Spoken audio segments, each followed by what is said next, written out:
Mengiris Pangeran Cikias Ibas, Wahai Rakyatku, soal Failed Nation. Ditulis oleh Anto Cahaya di siwar.com.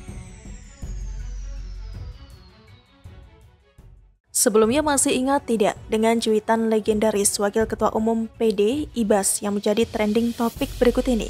Wahai rakyatku dan saudara-saudaraku, janganlah kita larut dalam demokrasi yang menyesatkan atau fitnah. Masih banyak cara yang kesatria menuju satu tujuan. Lanjut cuitan Ibas. 14 Februari 2017. Itu adalah cuitan Ibas 4 tahun yang lalu dan bikin heboh jagat maya. Sebab saat itu sedang hangat-hangatnya Pilkada DKI Jakarta yang diikuti oleh kakaknya AHY sebagai kandidat calon gubernur. Ibas ini menurut saya tidak banyak bicara layaknya politikus pada umumnya, tapi sekali bicara bikin cenut-cenut banyak pihak, termasuk cuitan viral di atas sebagai gambaran secara psikologis yang bersangkutan. Sekarang di masa pandemi yang sedang menggerogoti Ibu Pertiwi tiba-tiba bicara failed nation atau negara yang gagal. Sejujurnya, buat saya atau mungkin Anda tidak ada yang keliru dengan pernyataan salah satu Pangeran Cikias ini. Mengkritik pemerintah atas kondisi negara saat ini dan kekhawatiran yang bersangkutan dengan bertanya mau sampai kapan negara begini.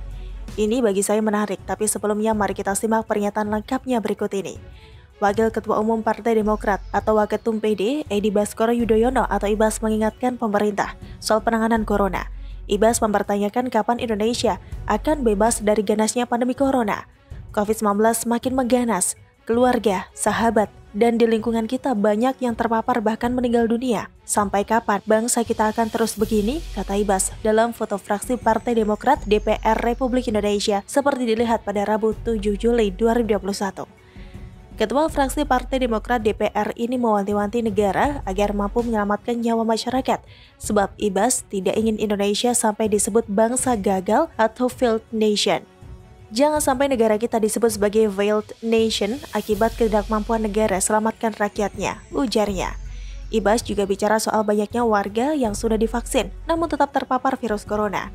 Ibas berharap pemerintah tidak ragu untuk menghadirkan vaksin yang mumpuni menangkal corona.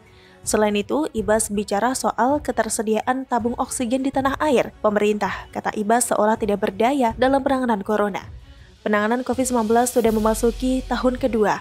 Pemerintah terlihat tidak berdaya. Antisipasi pun lemah. Bagaimana mungkin tabung oksigen disumbangkan ke negara lain, sementara di saat rakyat sendiri membutuhkan, barangnya susah didapat, imbuhnya. Peran oposisi memang salah satunya mencari celah pemerintahan yang sedang berkuasa untuk dapat digunakan sebagai senjata ampuh untuk menyerang musuh. Soal failed nation yang dilontarkan Ibas bagiku berlebihan. Upaya pemerintah selama ini tidak main-main. Program-program pemerintah selama COVID juga memberi dampak yang positif. Atau dengan kata lain, negara hadir di tengah rakyat. Sebagai organisasi, lantas apa yang sudah diberikan Partai Demokrat selama pandemi berlangsung? Selain kritik bak ular berbisa yang dilakukan oleh para kadernya tersebut. Yang dihadapi negara ini wabah, bukan rezim yang sedang berkuasa, lalu timbulkan teror ke rakyat sendiri. Negara ini juga hadapi hal yang sama. Dan masing-masing memiliki caranya disesuaikan dengan kondisi demografi sebuah negara. Keselamatan rakyat juga ekonomi tetap berjalan. Ibas dan para politikus yang hanya modal cas-cis-cus agar terlihat bagus padahal tidak becus, sebagai politikus barangkali lupa atau memang sengaja tutup mata atas fakta upaya yang sudah dilakukan pemerintah.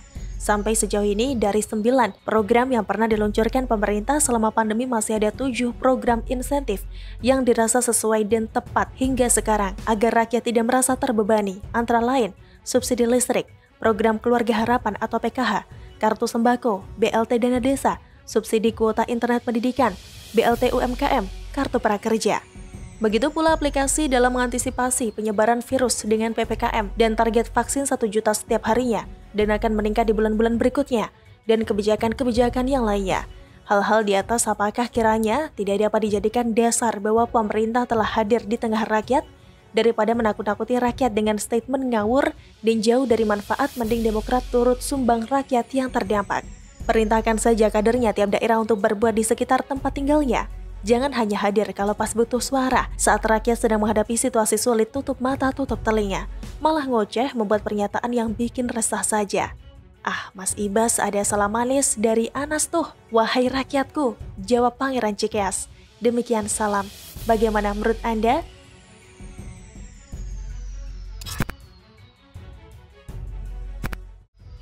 Anies lebih memilih main peti mati ketimbang tekan angka kematian. Ditulis oleh Manuel di siwar.com. Anies Baswedan ini pemimpin yang berjiwa jahat. Orang ini terlalu banyak berkata-kata namun tidak ada kerjanya sama sekali. Apa yang dia kerjakan selama ini hanyalah sebuah bualan belaka. Semua yang ia katakan banyak yang hanya sebatas kata-kata. Kata-kata yang ia munculkan kelihatannya keren. Ternyata hanya janji bau surga. Di dalamnya ternyata panas. Panggangan daging memang wangi, tapi ternyata panas sekali di dalamnya. Orang ini penuh dengan tipu muslihat, mengundang kebencian dari masyarakat yang menyesal pernah memilihnya. Membangun tempat testing massal di Jakarta ternyata hanya ngibul. Dia pernah ngomong ke Deddy Corbuzier, semua akan bahu-membahu membuat testing massal di Jakarta. Sampai-sampai Om Deddy tidak sadar dikibulin. Katanya smart people, tapi dikibulin stupid people, kok percaya saja. Akhirnya, di mana tempat testing massalnya di Jakarta? Semuanya adalah usaha dari pemerintah pusat. Pemerintah pusat membangun tempat testing di berbagai laboratorium sehingga hasil testing sangat tinggi sekarang ini. Menekan angka kematian ternyata hanya ngibul. Yang terjadi adalah angka positif naik, angka kematian naik. Bikin peti mati, ternyata banyak yang masuk ke peti mati. Bikin beberapa tugu peti mati di sekeliling Jakarta menebar teror. Ternyata masyarakat pendukung Anies kebanyakan lebih mau masuk kubur ketimbang hidup untuk bekerja, membangun kehidupan. Kalau saya ada di Jakarta, saya akan ketawain kalian semua, wahai pendukung Anies. Perbaiki sistem healthcare alias pelayanan kesehatan, ternyata ngibul. Healthcare malah kolaps. Jakarta penuh dengan ICU. Orang-orang malah cari ruang ICU di berbagai rumah sakit, tidak ketemu. Keliling puluhan rumah sakit tidak ada ICU, tapi keluar-keluar Jakarta masih cukup. Dengan ngomong Jakarta masih cukup ruang ICU, orang makin masuk ke ICU. Mereka cari semua tempat, ternyata ngibul. Manusia ini adalah manusia yang memberikan harapan palsu. Tukang bohong, apalagi belakangan ini Surati ke Duta Besar di Jakarta untuk sumbang rusun nagrak. Kalau mau diteliti, Anies ini diduga kuat bukan minta sumbangan untuk rumah sakit darurat, tapi untuk membangun rusun, kemudian dijual dengan harga tinggi. Padahal ratusan miliar untuk Formula E sudah dibuang. Saya kira KPK selama ini nggak berani usut kasus Anies karena ada Novel Baswedan. Ternyata setelah Novel Baswedan dibuang dan Febri Diansyah kabur, tetap saja KPK belum berani, bubarkan sajalah. Jangan bilang kadrunya hanya ada 75, bisa saja lebih. Tapi ada yang faker, siapa yang bisa tahu? Siapa tahu ada ratusan kadrun lain yang masih membela Anies, berikhtiar menyelamatkan daripada pembatasan, ternyata hanya ngibul, tidak serius. Minta sumbangan ke Dubes adalah hal yang paling memalukan.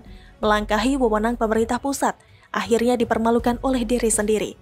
Anies ini busuk, hatinya gak bersih dan bisa dianggap munafik.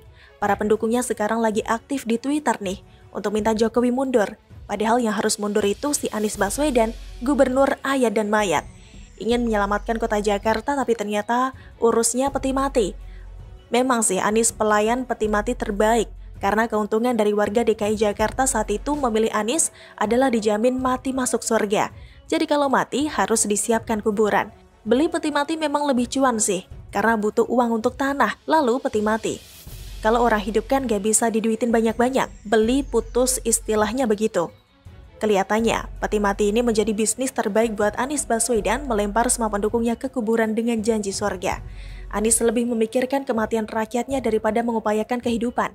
Kehidupan yang harusnya diperjuangkan, malah dibuang begitu saja. Tidak ada faedahnya orang ini.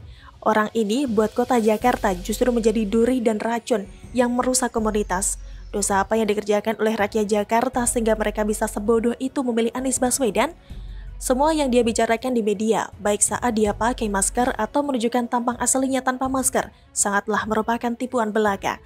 Kebijakan yang mereka buat sungguh dungu. Sungguh tidak mencerminkan sila kelima, karena dia hanya gubernur terkurang pintar. Membangun narasi busuk dan narasi rasis. Semoga orang ini cepat disegerakan. Begitulah segera-segera. Bagaimana menurut Anda?